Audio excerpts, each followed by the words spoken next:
श्री शिवाय नमस्तुभ्यं भक्तों। जय श्री कृष्णा। स्वागत है आप सबका हमारे YouTube चैनल प्रियंका शास्त्र ज्ञान में। भगवान भोलेनाथ की कृपा हम सब पर सदैव बनी रहे। भक्तों, आप सभी को मौनी अमावस्या के पावन पर्व की हार्दिक शुभकामनाएं।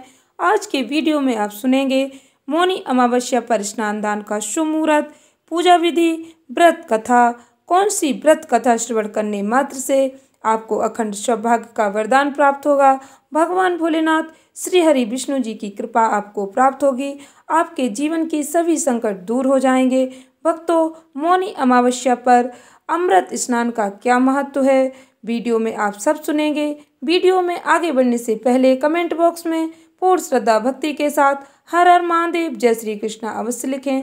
चैनल पर पहली बार विजिट हुए, पहली बार मेरी बात सुन रहे तो चैनल को सब्सक्राइब करके बेल आइकन अवश्य दबाएं। इससे हमारे वीडियो के नोटिफिकेशन सबसे पहले आप तक पहुंचे। भक्तों, प्रेम से बोले श्री हरि विष्णु जी की जय, माता लक्ष्मी जी की जय, भगवान भोलेनाथ की जय। हिंदू सनातन धर्म में मौनी अमावस्या का बहुत ही विशेष महत्व है। जब भक्तों सूर्य और चंद्रमा के बीच का अंतर शून्य हो जाता है तब अमावस्या तिथि का योग बनता है। धार्मिक मान्यता के अनुसार अमावस्या की तिथि भगवान भोलेनाथ श्री हरि विष्णु जी को अत्यंत प्रिय है। स्कंद पुराण में वर्णित कथा के अनुसार भक्तों बिना व्रत कथा का पाठ किए या सुने कोई भी व्रत पूर्ण नहीं माना जाता। इसलिए पूर्ण श्रद्धा भक्ति के साथ व्रत कथा अवश्य श्रवण करें। महाकुंभ में धार्मिक दृष्टि से बहुत ही विशेष तिथियों पर किए जाने वाले स्नान को अमृत स्नान कहा जाता है। भक्तों, अमृत स्नान पर संगम में डुबकी लगाने वाले भक्तों को मोक्ष की प्राप्ति होती है। प्रयागराज में 13 जनवरी 2025 से महाकुंभ की शुरुआत हो चुकी है। दुनिया भर से भक्तों, साधु संतों से लेकर श्रद्धालु यहाँ पहुँच रहे। प्रतिदिन लाखों की भीड़ में श्रद्धालु संगम पर स्नान करके पुण्य प्राप्त कर रहे। भक्तों, 14 जनवरी 2025 पर मैंने भी संगम में स्नान कर महाकुंभ में पहले अमृत स्नान का पुण्य फल प्राप्त किया।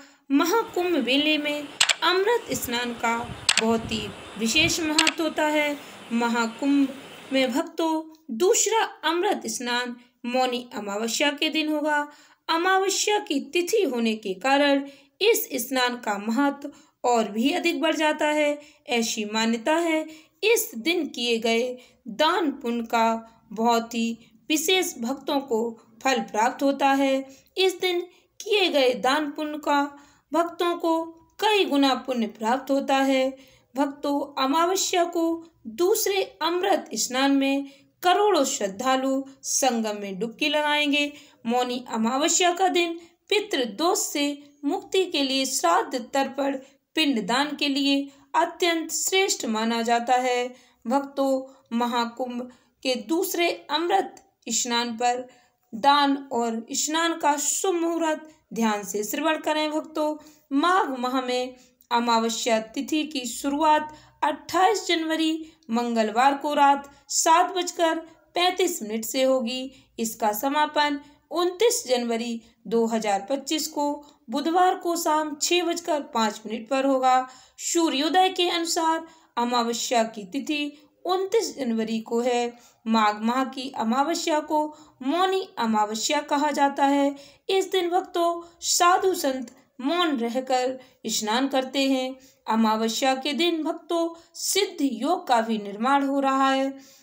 मौनी अमावस्या पर आप यदि हो सके तो कम से कम ही बोलना चाहिए। इसीलिए इस अमावस्या का नाम मौनी अमावस्या है।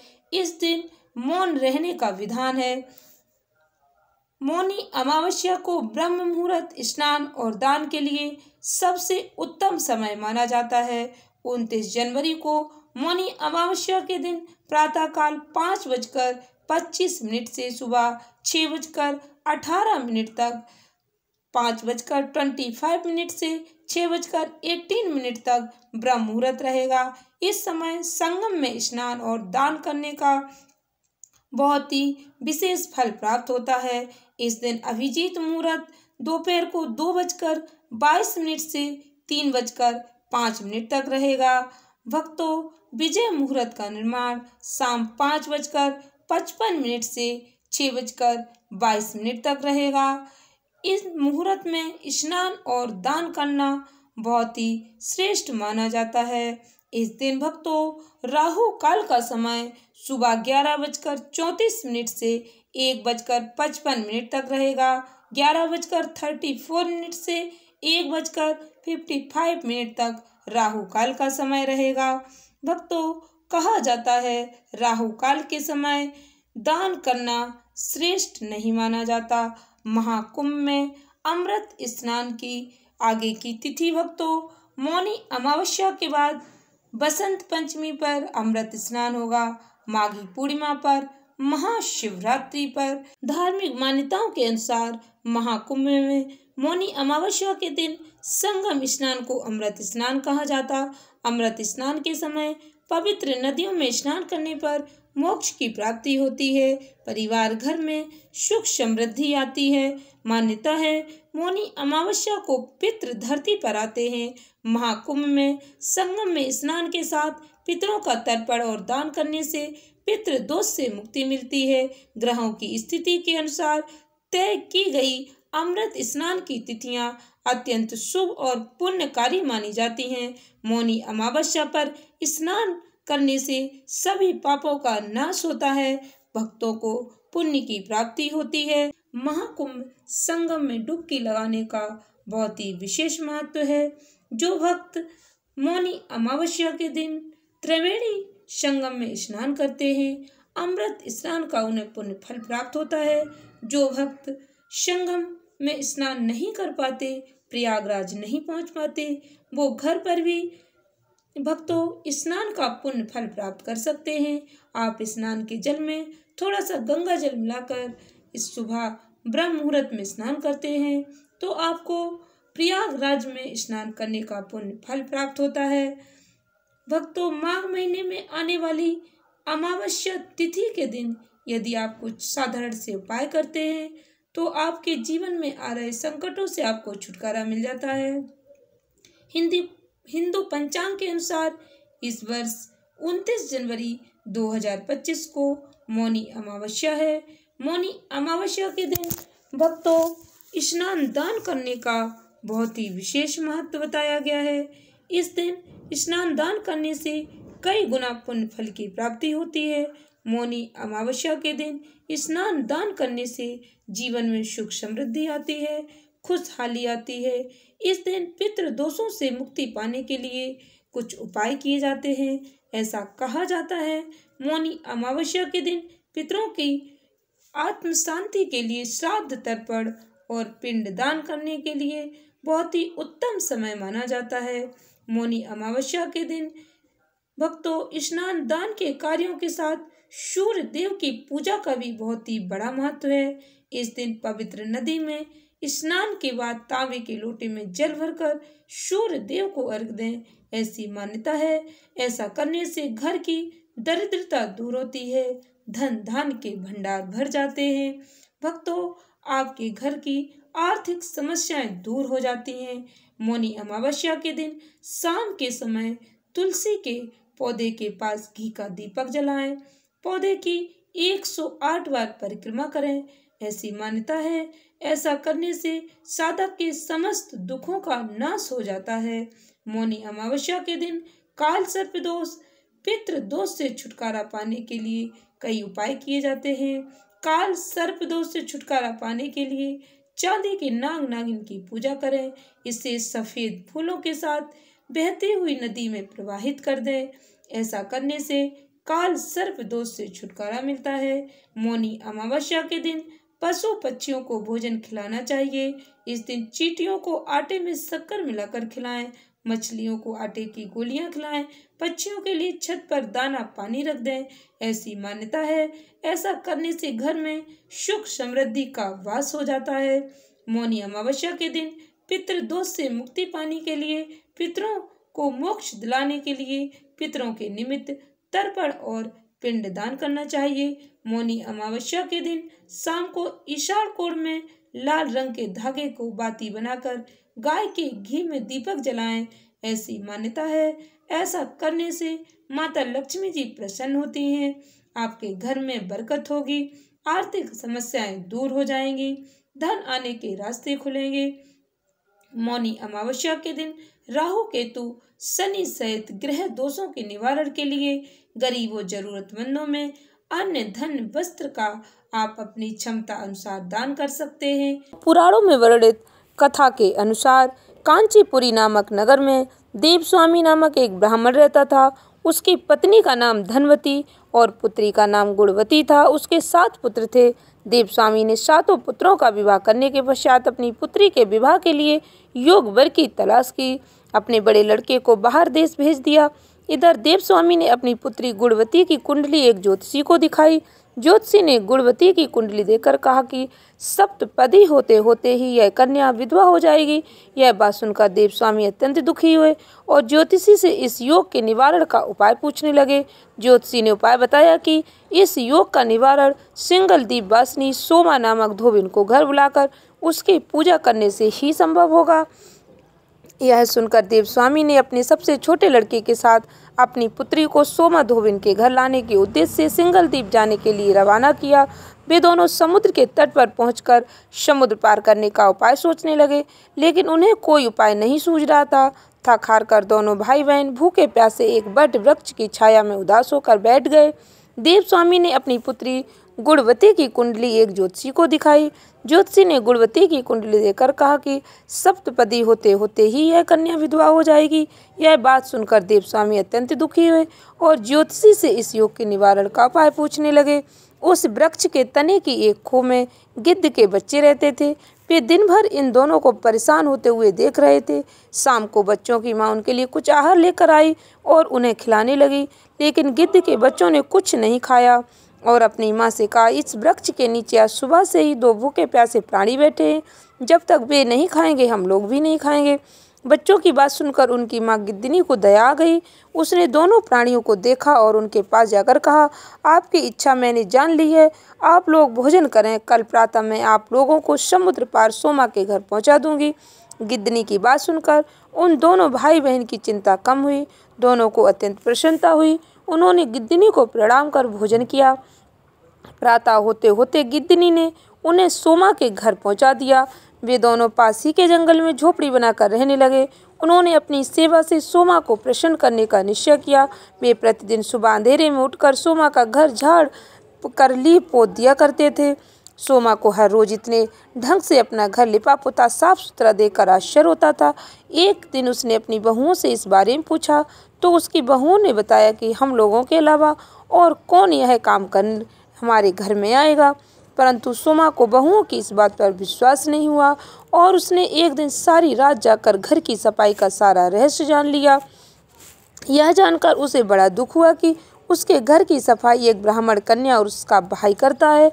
उनसे इस तरह सेवा करने का कारण पूछने पर भाई ने सोमा को सारी बात बताई, जिसे सुनकर सोमा ने कहा, आज से तुम लोग यह काम करना छोड़ दो। मैं तुम लोगों की साधना और सेवा से प्रसन्न और विवश हूँ। अब तुम्हारी सेवा किए बिना मुझे विश्राम नहीं मिल सकता। सोमा उनके आग्रह पर उन दोनों के साथ घर जाने को तैयार हो गई। प्रस्थान करते समय उसने अपनी बहुओं से कहा, यदि मेरी अनुपस्थिति में किसी की मृत्यु हो जाए तो उसके शरीर को नष्ट न करना। क्षण भर बाद दोनों अतिथियों के साथ वह कांचीपुरी पहुंच गई। दूसरे दिन गुणवती का विवाह संपन्न हुआ और सप्तपदी होते होते उसके पति की मृत्यु हो गई। सोमा ने अपने संचित पुण्य का फल गुणवती को दान कर उसके पति को जीवित कर दिया और उन्हें आशीर्वाद देकर वह सिंगल द्वीप के लिए रवाना हो गई। संचित पुण्य क्षीण होने से सोमा के पुत्र दामाद पति की घर में मृत्यु हो गई। यह जानकर नया पुण्य संचित करने के उद्देश्य से वह रास्ते में एक जगह रुकी। नदी के तीर पर स्थित एक पीपल के वृक्ष की छाया में भगवान विष्णु जी का पूजन किया और पीपल के वृक्ष की 108 परिक्रमाएं की। इतना करना था कि सोमा के पुत्र दामाद और पति जीवित हो गए और उसका घर धन धान से भर गया। इस प्रकार निष्काम भाव से सेवा करने का उत्तम फल सोमा को प्राप्त हुआ। अतः सभी को इस कथा से शिक्षा लेनी चाहिए और यही इस व्रत का लक्ष्य भी है। भक्तों, जो भक्त निष्काम भाव से किसी की सेवा करते हैं तो भगवान उनकी मनोकामना पूर्ण करते हैं। उनके सारे भक्तों, किसी भी कथा को सुनने के बाद लप्सी और तप्सी की कहानी अवश्य श्रवण करनी चाहिए, तभी आपको व्रत कथा सुनने का पूर्ण फल प्राप्त होगा। प्रेम से बोलें श्री हरि भगवान विष्णु जी की जय, माता लक्ष्मी जी की जय। एक लपसी था, एक तपसी था। तपसी हमेशा भगवान की तपस्या में लीन रहता था। लपसी रोजाना 1.25 सेर की लपसी बनाकर भगवान का भोग लगाकर जीम लेता था। एक दिन दोनों लड़ने लगे। तपसी बोला, मैं रोज भगवान की तपस्या करता हूँ, इसीलिए मैं बड़ा हूँ। लपसी बोला, मैं रोज भगवान को 1.25 सेर लपसी का भोग लगाता हूँ, इसलिए मैं बड़ा हूँ। नारद जी वहाँ से गुजर रहे थे। दोनों को लड़ता देखकर उनसे पूछा कि तुम क्यों लड़ रहे हो। तपसी ने खुद के बड़ा होने का कारण बताया और लपसी ने अपना कारण बताया। नारद जी बोले, तुम्हारा फैसला मैं कर दूंगा। दूसरे दिन लपसी और तपसी नहाकर अपनी रोज की भक्ति करने आए तो नारद जी ने छुपकर 1.25 करोड़ की एक एक अंगूठी उन दोनों के आगे रख दी। भक्तों, फिर क्या था, तपसी की नज़र जब अंगूठी पर पड़ी तो उसने चुपचाप अंगूठी उठाकर अपने नीचे दबा ली। लपसी की नज़र अंगूठी पर पड़ी, लेकिन उसने ध्यान नहीं दिया। भगवान को भोग लगाकर लपसी खाने लगा। नारद जी सामने आए तो दोनों ने पूछा कि कौन बड़ा, तो नारद जी ने तपसी से खड़ा होने को कहा। वो खड़ा हुआ तो उसके नीचे दबी अंगूठी दिखाई पड़ी। नारद जी ने तपसी से कहा, तपस्या करने के बाद भी तुम्हारी चोरी करने की आदत नहीं गई, इसलिए लपसी बड़ा है और तुम्हें तुम्हारी तपस्या का कोई फल नहीं मिलेगा। तपसी शर्मिंदा होकर माफ़ी मांगने लगा। उसने नारद जी से पूछा, मुझे मेरी तपस्या का फल कैसे मिलेगा। नारद जी ने कहा, यदि कोई गाय और कुत्ते की रोटी नहीं बनाएगा तो फल तुझे मिलेगा। यदि कोई ब्राह्मण को भोजन करवाकर दक्षिणा नहीं देगा तो फल तुझे मिलेगा। यदि कोई साड़ी के साथ ब्लाउज नहीं देगा तो फल तुझे मिलेगा। यदि कोई दिए से दिया जलाएगा तो फल तुझे मिलेगा। यदि कोई सारी कहानी सुने लेकिन तुम्हारी कहानी नहीं सुने तो फल तुझे मिलेगा। उसी दिन से हर व्रत कथा कहानी के साथ लपसी तपसी की कहानी भी सुनी और कही जाती है।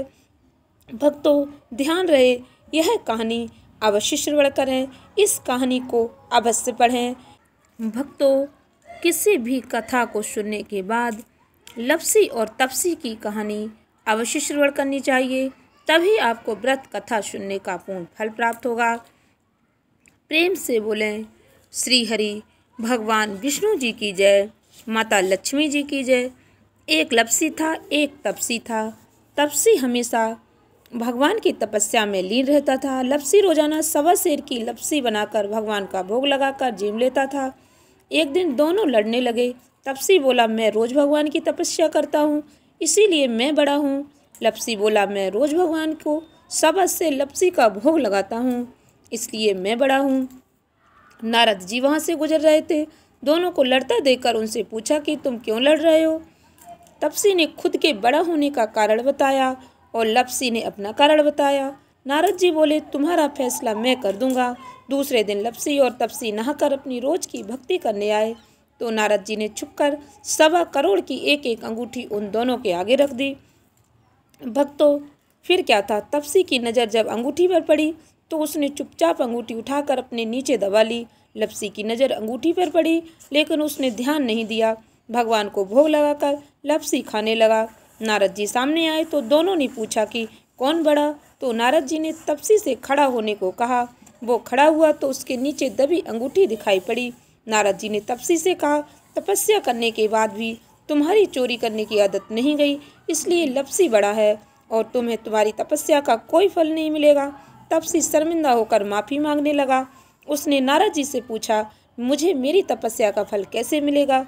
नारद जी ने कहा, यदि कोई गाय और कुत्ते की रोटी नहीं बनाएगा तो फल तुझे मिलेगा।